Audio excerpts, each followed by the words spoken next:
국민이 물으면 정부가 답한다. 안녕하십니까. 국민청원 도입 4주년을 맞이하여 오늘은 제가 직접 청원에 답변을 드릴까 합니다.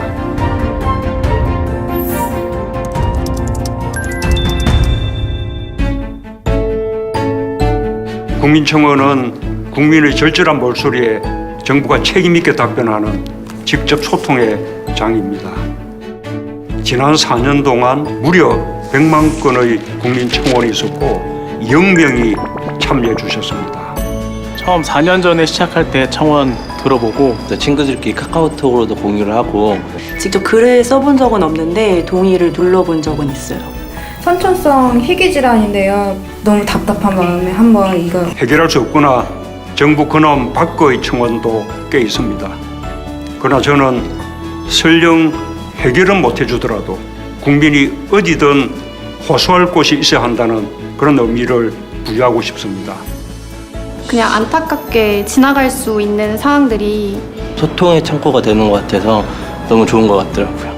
국민과의 소통이라는 측면에서 국민청원은 우리 정부의 상징이 되었습니다. 우리 정부는 유엔의 전자정부 평가에서 세계 1, 2위를 다투고 있는데 국민청원은 국민 온라인 참여 분야에서 매우 높은 평가를 받고 있습니다. 많은 약자들이 원래 힘이 없어서 도움을 요청하지 못했지만 좀 많이 공감을 해주시고 동의를 해주셔서 청원인들의 간절한 호소가 한 개인의 민원을 넘어서서 국민의 공감을 얻고 제도 개선에 이른 사례들도 많습니다. 더 관심을 가져주고 그거에 대해서 동의를 앞으로 많이 해주셨으면 더 나은 대한민국을 위해 힘써주시면 좋겠습니다.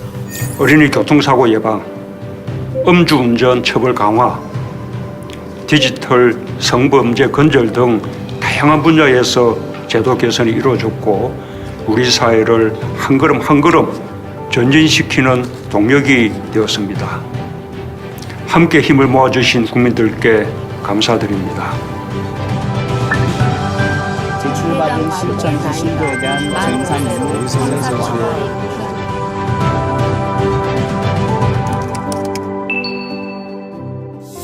국민청원은 20만 명 이상 동의가 있을 때 답변하는 것이 기준이지만 동의수가 적다고 해서 덜 중요한 것은 아닙니다.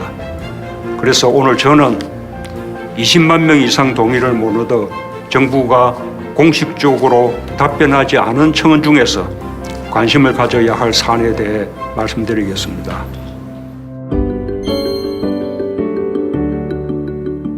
국민청원 가운데 의료비 지원에 대한 절박한 요구가 많습니다. 먼저 난임 치료를 위한 비용 부담이 너무 크다는 청원이 많았는데 공감합니다. 우리 정부는 임기 첫 해부터 건강보험 보장성을 강화했고 난임 치료에 대해서도 2017년 10월 처음으로 건강보험 적용을 시작했습니다. 한 번 시술에 300만 원에서 500만 원에 이르는 모든 비용을 본인이 감당해야 했던 것을 건보 적용으로 난임 치료의 문턱을 낮추었습니다. 그 후 시술 횟수 확대, 연령 제한 폐지, 사실혼 부부 포함 등 단계적으로 적용 범위를 확대해 왔고 현재까지 총 27만 명이 지원을 받았습니다. 매년 신생아 수가 줄어들고 있는 상황에서 정부의 난임 의료비 지원을 받아 태어난 아이는 증가하고 있습니다. 아이 10명 중 1명은 부모의 난임 치료 과정을 통해 태어나고 있습니다. 저출산 시대에 국가적으로도 난임 관련 정부 지원을 확대할 필요가 있습니다. 정부는 난임 치료비 지원을 보다 확대할 계획입니다. 올 4분기부터 추가로 2번의 시술을 더 지원받을 수 있도록 하겠습니다. 또한 만 44세 이하 여성에 대해서는 시술 횟수에 따라 50%까지 적용되던 본인 부담률을 일률적으로 30%로 낮추겠습니다. 난임 부부들의 경제적 부담을 줄이는 데 도움이 되길 기대합니다. 우리 정부들이 실시하고 있는 난임 치료 휴가 제도도 현장에 잘 안착되도록 하겠습니다. 사업주들께서도 난임치료 휴가를 적극적으로 장려해 주시기 바랍니다. 우리 사회 전체가 난임 가정과 같은 마음으로 함께 해 주었으면 합니다.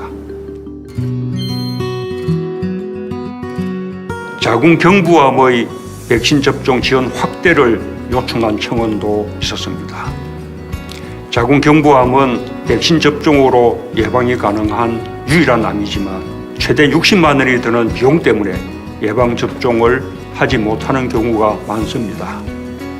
정부는 자궁경부암의 백신 무료 접종 대상을 만 12세 이하 여성 청소년에서 만 17세 이하로 지원 대상을 넓혀 여성 청소년 모두가 무료 예방접종의 혜택을 받을 수 있도록 하겠습니다. 또한 18세부터 26세 여성에 대해서는 저소득층부터 무료로 예방접종을 받을 수 있도록 하고 점차 대상을 넓혀 나가겠습니다.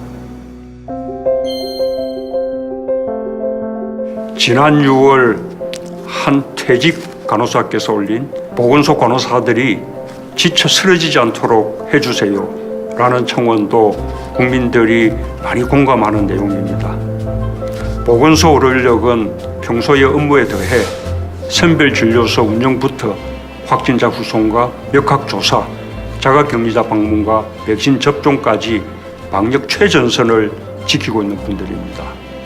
정부는 보건소 간호 인력을 올해 상반기 1273명 충원했고 이번 달에 2353명의 감염병 등 인력을 추가로 채용하고 있습니다.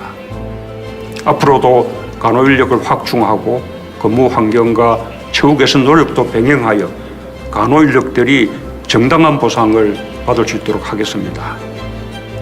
필수 업무 종사자들의 처우 개선을 요구하는 청원도 많습니다. 돌봄 종사자, 환경미화원, 택배, 콜센터, 방문 서비스 종사자 등 코로나 상황에서도 대면 활동을 할 수밖에 없는 분들이 많습니다. 이분들에 대해서는 코로나 백신을 우선 접종하고 있고 근로환경 개선, 휴식 시간과 휴식 장소 보장 등 다방면에서 지원을 강화하고 있습니다. 특히 택배 기사들에게는 고용보험을 적용하는 한편 가로 방지를 위해 분류작업 제외, 작업시간 제한 등 사회적 합의를 거쳐 개선을 추진하고 있습니다. 보육, 노인, 장애인 등에 대한 돌봄의 공공성을 강화하는 것도 필요합니다. 사회서비스보험법이 국회에서 조속히 통과되어 돌봄 종사자들의 처우가 개선되고 돌봄 서비스의 질이 보다 향상될 수 있길 기대합니다. 필수 업무 종사자에 대한 보호 대책은 이제 첫 발을 뗀 것입니다. 현장의 어려움을 단번에 해결하기는 어렵지만 정부는 지속적으로 관심을 가지고 지원을 확대해 나가도록 하겠습니다. 이 외에도 정부가 답변해야 할 청원이 많습니다. 정부의 권한 바뀌거나 정치적인 내용이어서 답변하기 곤란한 청원도 물론 있지만 국민 청원에 늘 귀 기울이고 국민과 성심껏 소통하겠습니다. 무엇보다 국민의 목소리를 국정에 담아내는데 최선을 다하겠습니다. 세상을 바꾸는 힘은 언제나 국민에게 있습니다. 끝까지 국민과 함께 가겠습니다.